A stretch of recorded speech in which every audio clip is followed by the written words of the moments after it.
হযরত মুসা আলাইহিস সালাম একদিন আল্লাহর সাথে সাক্ষাৎ করার উদ্দেশ্যে তুর পাহাড়ের দিকে রওনা হলো। তুর পাহাড়ের উপরে স্বয়ং আল্লাহ তাআলা এক গায়েবী আওয়াজের মাধ্যমে মুসা আলাইহিস সালামের সাথে কথা শুরু করলো। মুসা আলাইহিস সালাম বললেন, হে আল্লাহ, আমি জানতে চাই জান্নাতে আমার সাথে কারা থাকবে। তখন আল্লাহ তাআলা বললেন, হে মুসা, এই বনি ইসরাইলের মধ্যে একজন কসাই বসবাস করে, যে তোমার সাথে সাথেই জান্নাতে যাবে এবং ওই কসাই তোমার সঙ্গেই থাকবে। তখন মুসা আলাইহিস সালাম বললেন, হে আল্লাহ, আমাকে তুমি একজন নবী বানিয়েছো। আমার সঙ্গে নবী রাসূল আল্লাহওয়ালার বুজুর্গ দরবেশ জান্নাতের মধ্যে থাকার কথা, আমার সঙ্গী হবার কথা, কিন্তু কসাই কেন? আল্লাহ রাব্বুল আলামিন, দয়া করে আপনি আমাকে সেই কসাইয়ের ঠিকানা বলুন, আমি যাতে দেখে আসতে পারি সে কি এমন আমল করে যে আমলের কারণে সে আমার সাথে জান্নাতে প্রবেশ করবে এবং আমার সঙ্গে জান্নাতের সঙ্গী হবে। তখন মহান রাব্বুল আলামিন বললেন, হে মুসা, আজকে তুমি বাড়ি ফিরে যাও, কিছুদিন পরে আমি তোমাকে ডেকে নেব এবং আমি তোমাকে সেই কসাইয়ের ঠিকানা বলে দেব। তখন মুসা আলাইহিস সালাম মহান রব্বুল আলামিনের এই কথা শোনার পরে বাড়ি ফিরে আসলেন। এইভাবে বেশ কিছুদিন অতিবাহিত হয়ে গেল। একদিন হযরত মুসা আলাইহিস সালাম কোথাও সফর করার উদ্দেশ্যে রওনা দিল।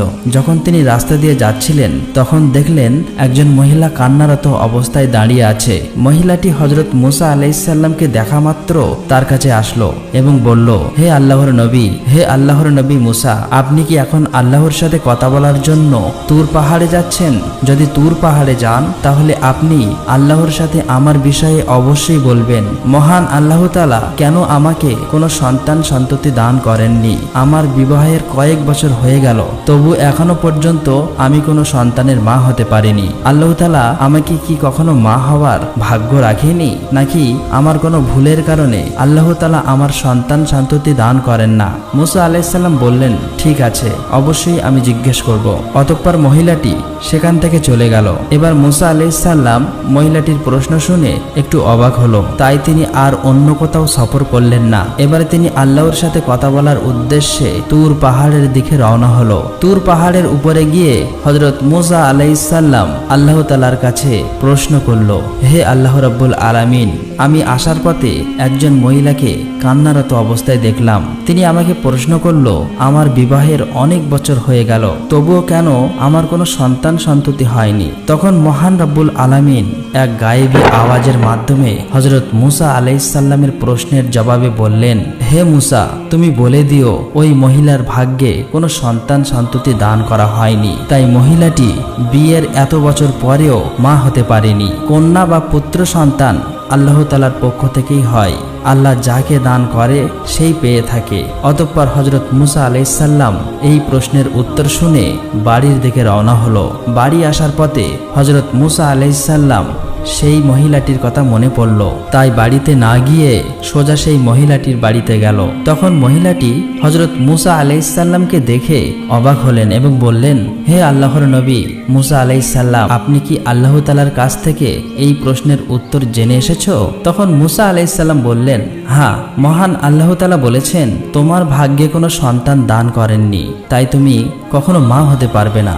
এই কথা শোনার পর মহিলাটির চোখ অশ্রু জলে ভরে গেল এবং জোরে জোরে ক্রন্দন করতে লাগলো।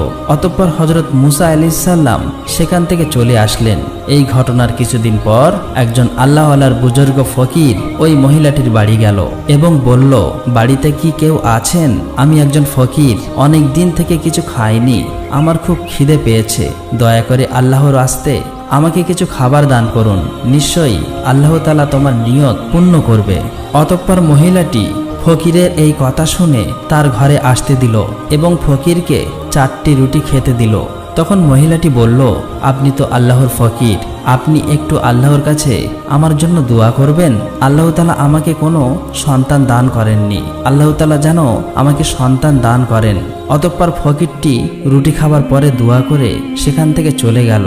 এদিকে এই ঘটনার প্রায় কিছু বছর হয়ে গেল।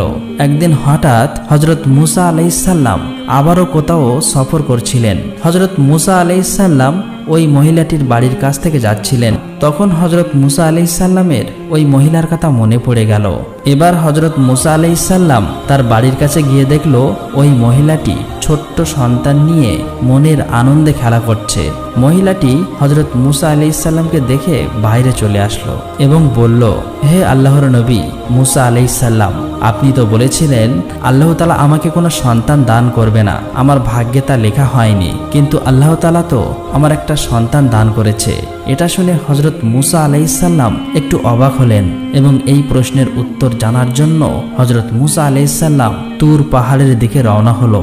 তুর পাহাড়ের উপরে গিয়ে হজরত মুসা আলাইহিসসালাম আল্লাহকে জিজ্ঞেস করলেন, হে আল্লাহ রাব্বুল আলামিন, আপনি তো বলেছিলেন ওই মহিলার ভাগ্যে কোনো সন্তান লেখা হয়নি, ওই মহিলার কোনো সন্তান হবে না, কিন্তু আজ আসার সময় দেখলাম ওই মহিলার সন্তান রয়েছে এবং সে তাকে পেয়ে খুব খুশি হয়েছে। এই ব্যাপারটি আমি বুঝতে পারিনি। অতঃপর মহান রব্বুল আলামিন এক গায়েবী আওয়াজের মাধ্যমে এই প্রশ্নের উত্তরে বললেন, হে মুসা, তুমি এই প্রশ্নের উত্তর জানতে চাও, তাহলে একটি থালায় মানুষের মাংস নিয়ে এসো, তারপর এই প্রশ্নের জবাব পাবে। তখন হজরত মুসা আলাইহিসসালাম মহান আল্লাহ তাআলার এই হুকুম পাওয়ার পর একটি থালা ও একটি ছুরি নিয়ে সমস্ত লোকের কাছে এসে বলল, হে আমার কওমের লোকেরা, মহান আল্লাহ তাআলা বলেছেন মানুষের শরীরের মাংস নিয়ে যেতে। আপনাদের মধ্যে এমন কি কেউ আছেন যে এই থালায় নিজের শরীরের মাংস কেটে দেবে? কিন্তু হজরত মুসা আলাইহিসসালামের এই কথাই কেউ রাজি হলো না। অতঃপর সবাই সেখান থেকে একে একে চলে গেল। তখন হজরত মুসা আলাইহিসসালাম অত্যন্ত চিন্তিত এবং পেরেশানি হয়ে এদিক ওদিক ঘুরছিল। হজরত মুসা আলাইহিসসালাম যখন মানুষের মাংস না পেয়ে বাড়ির দিকে ফিরে যাচ্ছিলেন, তখন হঠাৎ একজন বুজুর্গ ফকির পিছন থেকে ডেকে বলল, হে আল্লাহর নবী মুসা, তোমার কি হয়েছে? তোমাকে এমন চিন্তিত এবং পেরেশানি দেখাচ্ছে কেন?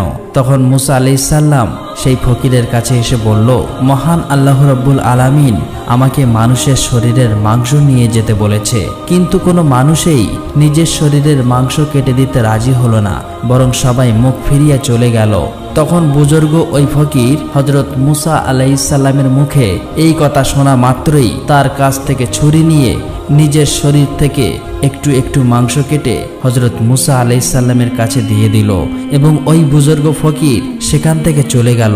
এটা দেখে হজরত মুসা আলাইহিসসালাম ভীষণ অবাক হয়ে গেলেন। অতঃপর মুসা আলাইহিসসালাম ওই মানুষের মাংস নিয়ে আবারও তুর পাহাড়ের উপরে গেল এবং মুসা আলাইহিসসালাম বলল, হে আল্লাহ তাআলা, আমি মানুষের মাংস নিয়ে এসেছি, কিন্তু এই মাংস যার যার কাছে গিয়ে দিতে বলেছি সব মানুষই মুখ ফিরিয়ে চলে গেল। শুধুমাত্র একজন বুজুর্গ ফকির আল্লাহর নাম শোনা মাত্রই তার শরীরের মাংস কেটে আমার কাছে দিয়ে দিল। তখন মহান রব্বুল আলামিন এক গায়েবী আওয়াজের মাধ্যমে হজরত মুসা আলাইহিসসালামকে বললেন, হে মুসা, এই মাংসের জন্য সব মানুষের কাছে যাওয়া তো দরকার ছিল না, তুমি তো যথেষ্ট ছিলে। এর মাধ্যমে তুমি তোমার প্রশ্নের উত্তর পেয়ে গেছো। যে বুজুর্গ ফকিরটি আল্লাহর নাম শোনা মাত্রই নিজের শরীরের মাংস কেটে দিয়েছে, ওই ফকিরটির দোয়া করার জন্যই সেই মহিলার সন্তান দান করেছি। হে মুসা, যে ব্যক্তি আল্লাহর রাস্তায় সবকিছু উৎসর্গ করে দেয়, সবকিছু দান করে দেয়, আল্লাহ তাআলা তাকে সব দেয়, এমনকি লেখা ভাগ্যকেও পরিবর্তন করে দেয় শুধুমাত্র তার দোয়ার কারণে। অতঃপর হজরত মুসা আলাইহিসসালাম এই উত্তর শোনার পর বাড়িতে চলে আসলেন। এরপর কিছুদিন অতিবাহিত হয়ে গেল। একদিন হজরত মুসা আলাইহিসসালামের মনে পড়ে গেল আল্লাহ তাআলা বলেছিলেন কসাই তার সাথে জান্নাতের সঙ্গী হবে।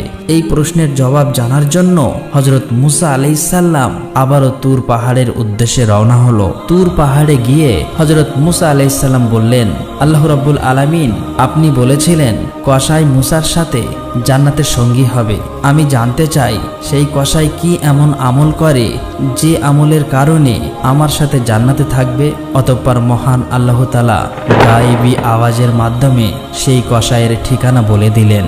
অতঃপর পরের দিন হজরত মুসা আলাইহিসসালাম একটি প্রতীক সেজে সেই কসাইয়ের দোকান থেকে একটু দূরে দাঁড়িয়ে বিষয়টি লক্ষ্য করতে লাগলেন।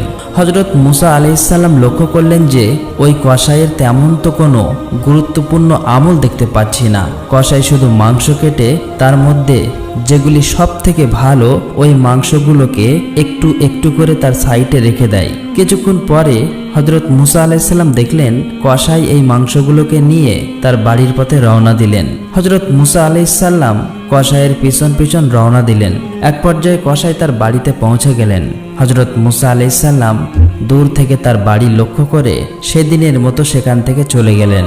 পরের দিন হযরত মুসা আলাইহিসসালাম আবারও সেই কসাইয়ের বাড়িতে গেলেন এবং বললেন, বাড়িতে কেউ কি আছেন? আমি একজন মুসাফির। কিন্তু বাড়ির ভিতর থেকে কোনো উত্তর এলো না। তখন হযরত মুসা আলাইহিসসালাম ভাবলো আসলেই বাড়িতে কেউ নেই। অতঃপর হযরত মুসা আলাইহিসসালাম আবারও সেই কসাইয়ের দোকানের পাশে উপস্থিত হলেন। দূর থেকে লক্ষ্য করলেন কসাই যখন মাংস কেটে একটি ভালো মাংসের টুকরো তার পাশে রেখে দিল, তখন একজন ক্রেতা বলল, ভাই কসাই, আমাকে তোমার পাশে থাকা ওই মাংসের টুকরোটাও দাও, বিনিময়ে আপনাকে অতিরিক্ত দাম দেব। তখন কসাই বলল, আপনি আমার যতই দাম দেন না কেন, এই মাংসের টুকরাটুকু আমি দেব না, কেননা এটি আমার বাড়িতে নিয়ে যাব। তখন হযরত মুসা আলাইহিসসালাম মনে মনে ভাবলো, বাড়িতে তো কেউ নেই। কসাইকে যখন ক্রেতা মাংসের বিনিময়ে অতিরিক্ত দাম দেওয়া সত্ত্বেও কসাই কেন মাংস দিচ্ছে না, এটা হযরত মুসা আলাইহিসসালাম বুঝতে পারলেন না। অতঃপর ক্রেতা যখন মাংস নিয়ে চলে গেল, তার কিছুক্ষণ পর কসাই তার দোকান বন্ধ